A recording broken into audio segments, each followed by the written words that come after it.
Greetings everyone. I hope you're all recovering from the brain rot incursion that transpired recently. I can't promise that it won't happen again, but I will always be sure to warn everyone if it does happen. But what I've got here will hopefully remedy any remaining injuries to the brain. For the subject of this video is going to be something more acceptable, something boomy and shooty, for the retro fiends that want something new but old school at the same time. Quartermain and the Cult of Cthulhu. This is a game developed by the Prince of Mars and published by Dossman Games.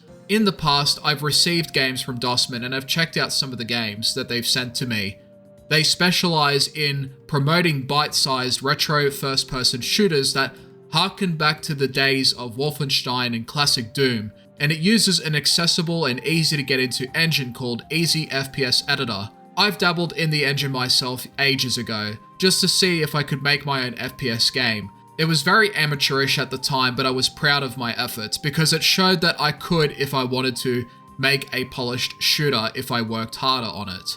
Anyways, fast forward to now, and you have more developers making use of this engine, trying to push its boundaries as much as possible, which is difficult to do due to the limitations of the engine itself. It's great if you're just getting started into game dev and want a simple and functional retro shooter game to make. Beyond that, you may want to consider building your own engine if you have programming skills, or using Unreal, Unity or Godot if you want to go beyond Wolfenstein 3D or Doom.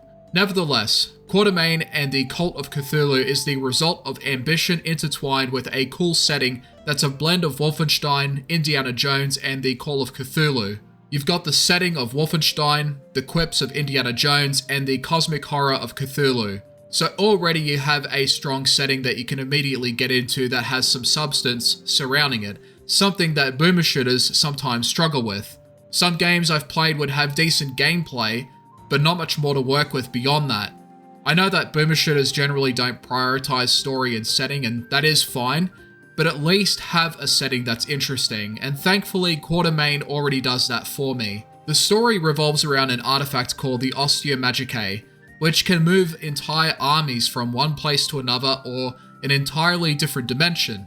The main character, Elysius Quartermain, has an acquaintance who tracked the artifact down and now needs your help to take it out of Nazi Germany. In boomer shooters, the villains have a plan, but you have a gun, and there's only one thing to do with it. Boom and shoot everyone and everything that gets in your way. The story and setting acts as the backdrop while the gameplay takes the driver's seat.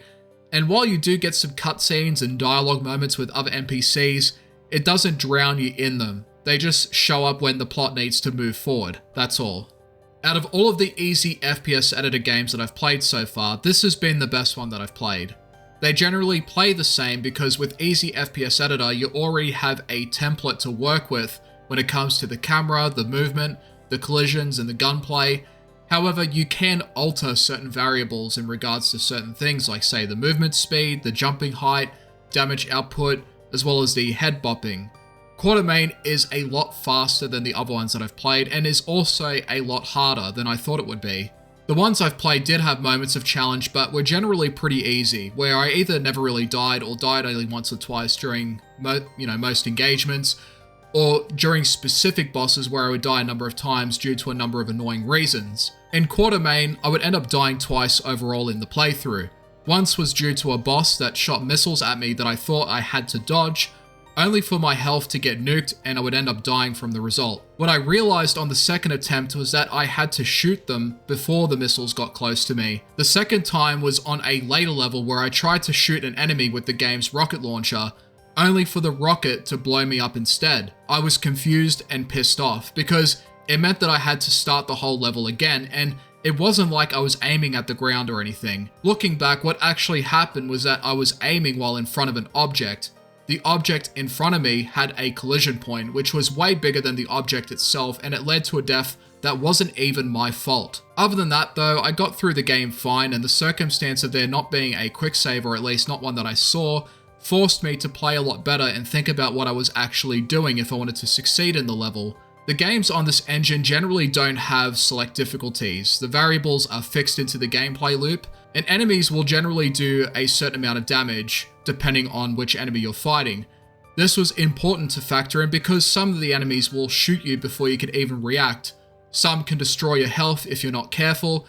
The ranged enemies like the soldiers and the mechs and the sorcerers especially are your biggest threats. From what I've experienced, there seems to be a mix of projectile and hit scan work going on here, and depending on the enemies themselves, you may be encouraged to either dart around the arena to dodge projectiles, or to avoid hit scans like it's Counter-Strike. But Quartermain was made to be fast, and the fun zone comes from being an old boomer with the movement of a coke-addled zoomer darting across World War II Nazi Germany who are in cahoots with the occult. You will be fighting Nazi soldiers and mechs, cultists, creatures, and sorcerers who spam the arena with projectiles after taking their clothes off. It's pretty standard fare when it comes to easy FPS editor games, but there is a lot of polish surrounding it, and the experience was a lot longer than I expected, where I was questioning when it was going to end exactly. I've talked about how these games are generally short, and I've mentioned that they should eventually consider making more ambitious projects with a bit more length to them, but I understand now that these type of games with their bite-sized approach is the main focus and main appeal, and honestly, if this game had kept dragging on any further, I would have eventually just put the game down for being too fucking long. Games like this generally have a certain amount of length needed to sustain the fun zone, where if it's going to be any longer, then it will need other things to justify the length. It's definitely longer than the other easy FPS editor games that I've played, but there is still plenty of content in there for you to enjoy. When it comes to the sprite work, the level design, and the music, I am really impressed. The sprites for the weapons and the enemies have some neat animations. The environments even have some 3D modeling going on, which is something you don't always see in an easy FPS game. And the shotgun even has some moments where it can pull off a unique animation where an enemy is still alive and will try to shoot you even though it's soaked in gore. It kind of reminds me of Quake 2 when I see this. Enemies themselves have neat transitions between moving and shooting as well as dying. The weapon feedback is also really good. The variety that you get in the enemies and the weapons combined is quite effective, and the starting pistol that you also have is more powerful than you would think. It has a second fire mode where you fire rapidly, and quick successive shots can even put some bigger enemies down. But once I got the magic book, I would use that to annihilate the bigger and more annoying enemies on the map. The Walter pistol is my least favorite of the bunch and is really only good for killing fodder. Other weapons I wouldn't really use as much, like the rocket launcher since I didn't always have ammo for it, and the machine gun that doesn't really have the best range. The submachine gun, the shotgun, the Colt Navy, and the magic book would be the best weapons that I would rely on the most, and made the final boss easy to handle. You have other characters that you can interact with and cutscenes to watch, as well as some dialogue to listen to, but it's the kind of voice acting that you would hear when you have a group of friends or like-minded people who aren't necessarily voice actors, but people who go out of their way to volunteer to do some voice lines, and it doesn't really matter if it's professional or not, it's just enough to get the job done. That's how I saw it anyways. Mr. Quartermain, do you have any sort of plan for if we actually get to the castle? When we get to the castle, Peck, I'm hoping to locate an official who speaks English to help charm our way inside. Perhaps we'll tell them Reginald is a rich aristocrat looking to buy some of those famous paintings he's heard so much about. And if that doesn't work? We go with good old Plan B. Plan B is going to be to shoot everyone, isn't it? Yes, yes it is. I hear you've been something of a bother to my friends and associates in the National Socialist Party along the way. Bothering Nazis is what we do best. So your ex-girlfriend calls you up, tells you she has a 12,000-year-old box from the city of Atlantis, and you dropped everything and went to help her. What was that? 12,000.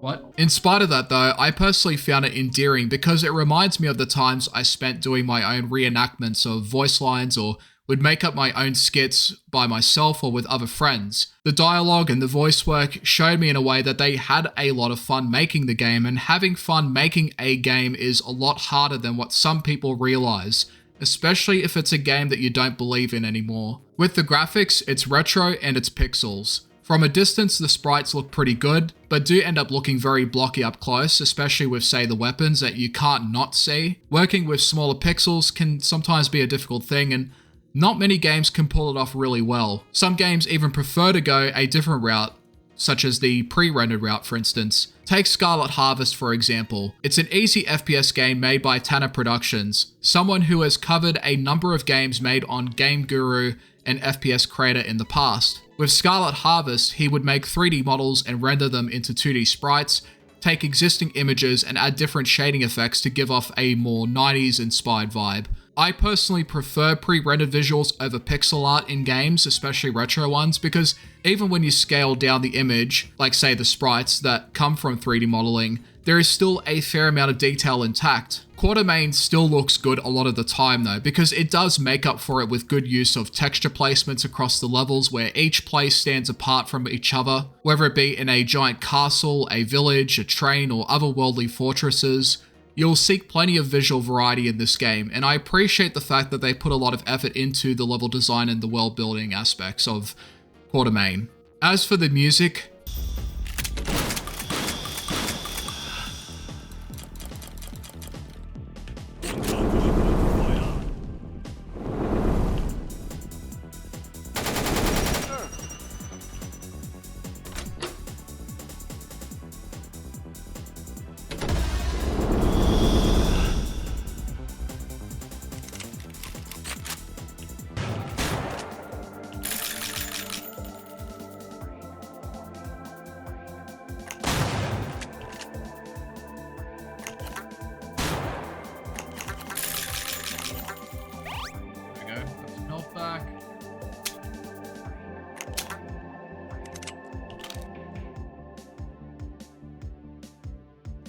by the 9, it is good.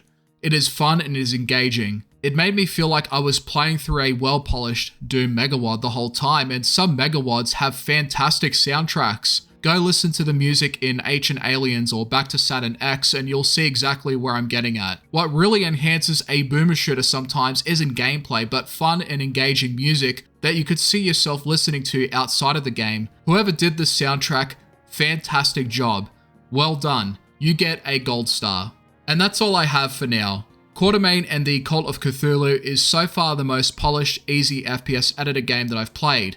It has great music, fun weapons, a good amount of content, and an interesting story and setting to go along with it. It does have its quirks with collision points, and there are times where it seems impossible to avoid taking damage, but the challenge is pretty manageable as long as you're not too reckless with your actions and carefully traverse the area. One tip that has generally helped me a lot of the times, and it can apply to literally any shooter that you ever play, is that when you check rooms or check corners, always, and I mean always, assume that there is going to be an enemy in there. And with that, the game shouldn't be a problem to get through for anybody. Now, with Easy FPS Editor, I was told by someone that the developer for Easy FPS Editor CE has ceased development, and has since moved on to something called Easy Game Editor, an open source engine that expands on the ideas of Easy FPS Editor. I'm not sure what to expect with that one since it's still in development, but any kind of engine that makes game development accessible and easy to get into is a plus in my book. Anyways, definitely check out Quartermain and the Cult of Cthulhu in the description, and I'll also play Scarlet Harvest for those who want to check it out as well. Stay safe everyone, and thanks for watching. Not so fast, Herr Quartermain. We know your plans and have come prepared. Please come along peacefully. I have at least 40 men, all equipped with cutting-edge German technology. Any resistance would be a futile gesture and a waste of your life and those of your compatriots. Mein Leben!